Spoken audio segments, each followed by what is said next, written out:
If you know any of the stereotypes about Gemini, is that they can be two-faced. That comes from their natural gift for changing the quality of their speech and the voice that they use in order to make sure that the message lands or is received by the other party. Often you hear comma, comma, comma, chameleon, right? Everyone criticizes her for using a different accent depending on who she's speaking to. You can't really tell who she is because she's always changing and she's always using a different voice, et cetera, et cetera. That's the rhetoric that I hear about Kamala. But that's just what Geminis do, right? The function of her energy is to ensure that the message is received and to come off in a friendly, relatable, matter-of-fact, down-to-earth way that can be received by your neighbor, so to speak. Gemini is the sign of your neighbor, your brother, your sister, your friend.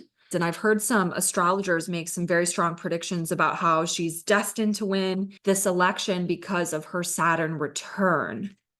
Her Saturn is in Aquarius here, very close to the midheaven in Pisces.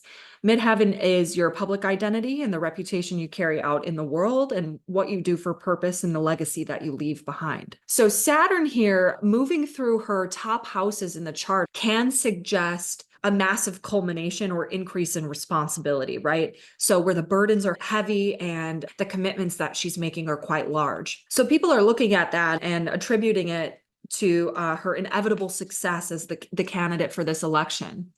I'm not so sure. I'm not so sure because I think there's multiple ways of looking at this transit and that it would be foolish to assume that she's a shoo-in for the presidency because over the next week, exactly when the election occurs, her Saturn is coming conjunct with her Chiron in the 10th house. Now, any of you who know what Chiron is, it's an asteroid that we typically associate with a core wound. Usually this is not something that we experience as comfortable, right? So when I think of someone winning the presidential election, I think of this having more to do with a moment of glory, not a moment of pain.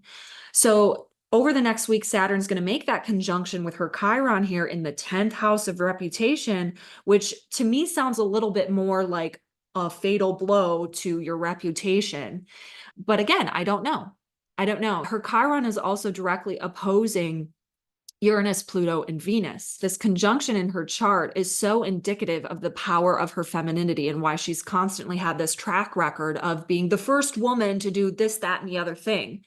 Venus is the feminine principle in astrology, and Pluto is the planet that represents power. So that conjunction being very strong in her chart, opposing Chiron in her 10th house, is a lifetime pattern of, we'll call it female success in positions of power, but that does not come without struggle because of that Chiron placement. So some of the common criticisms that we see with Kamala, of course, are that she slept her way to the top and she is manipulative and using sexuality as a way to get what she wants. That's another way of interpreting this pattern in the chart, regardless of if you believe that to be true or not. It doesn't matter whether or not it's true.